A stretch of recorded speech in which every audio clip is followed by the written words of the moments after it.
سلام، د نن سهار د 9 بجو خبرونو ته مو زه سمیع الله امیني هرکلی وایم. نن د غبرګولي 23مه د مور له ورځې سره برابر ده. د دغې ورځې هر کال په ټول هیواد او ځینو نورو هیوادونو کې مور مقام ته د درناوي په موخه لمانځنه کیږي، خو په افغانستان کې به دا ورځ په داسې حال کې ولمانځل شي چې هره ورځ افغان میندې د خپلو بچو په ویر ناستې وي. له دې سره سم د هیواد لومړۍ میرمنې د مور ورځ ټولو افغان میندو ته مبارکي وویله. رولا بیبي ګل غني په یو ویډیو پیغام کې افغان میندې د جګړې د لومړۍ کرښې قربانیانې بللي، ځکه دوی په دې تپل شوې جګړه کې د خپلې کورنۍ غړي او مینې له لاسه ورکوي.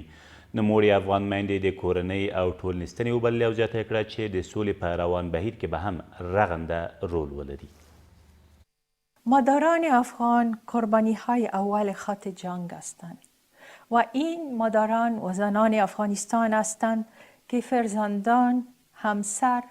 خانه‌ها و کاشانه‌های خود را در این جنگ‌های تحمیلی از دست می‌دهند و این مادران و زنان این کشور خواهند بود که در آوردن صلح، پایدار و آرامش نقش مهم و سازنده را بازی خواهند کرد. ولسمشر غني وایي ډیری خوشي شوي طالب بندیان به د سولې سفیران شي او بیا به جنګ ته ونه ګرځي. ښاغلي غني تېره ورځ د افغانستان د علماو سراسري شورا له غړو سره په کتنه کې وویل افغان حکومت جنګ نه غواړي او تل یې د سولې غږ پورته کړی او د دې وینې تویولو مسؤلیت د هغو کسانو پر غاړه دی چې د سولې د علماو د اجماع او د حرمین شریفین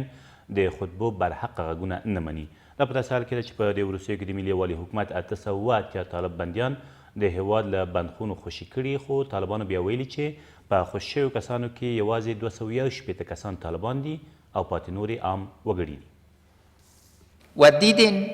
که بار اول دی 20 سال آخر یک تصمیم اصولی قانونی برای طبق فرمایش لویجرگی افغانستان و درخواست شورای علمای افغانستان بندیان مخصوصی کرد. او اول وارد طالبان منیلی دی چې دوی بندیان دی. شاید یو اندازه خطری، اما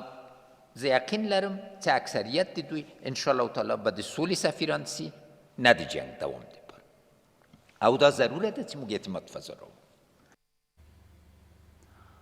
ولسمشر غني د چین له ولسمشر سره په کتنه کې ویل افغان سوله د ټولې سیمې په ګټه او له طالبانو سره د سولې خبرو لپاره په سیمه اجماع او همدارنګه د سولې له تړون وروسته د چین رول ارزښتناکه او همکاري مهمه ده. ښاغلي غني په دې کتنه کې چې تېر مازدیګر د قرغیزستان په پلازمینه کې ترسره شو زیاته کړه له طالبانو سره له سولې وروسته د ترهګرۍ پر وړاندې مبارزې لپاره د سیمه ییزې همکارۍ دوام حتمي دی او د چین له همکاریو څخه یې په مننې وویل د سیمه ییز اتصال له لارې افغانستان او چین ورځ تر بلې سره نږدې کیدونکي دي. له دې سره سم د چین ولسمشر شي جینګ پینګ وویل هیواد یې د افغانانو په مشرۍ او ملکیت د سولې له بهیره ملاتړ کوي او په افغان سولې بهیر کې یې د پاکستان همکاري مهمه وبلله او همداراز ژمنه یې وکړه چې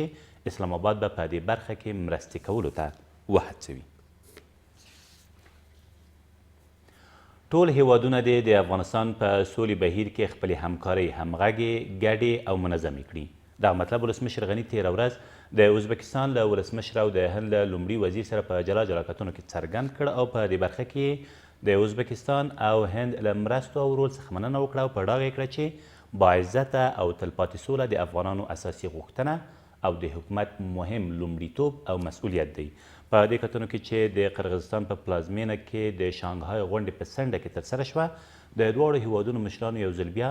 د افغانانو په مشرۍ او مالکیت د سولې د بین الافغاني خبرو ملاتړ وکړ.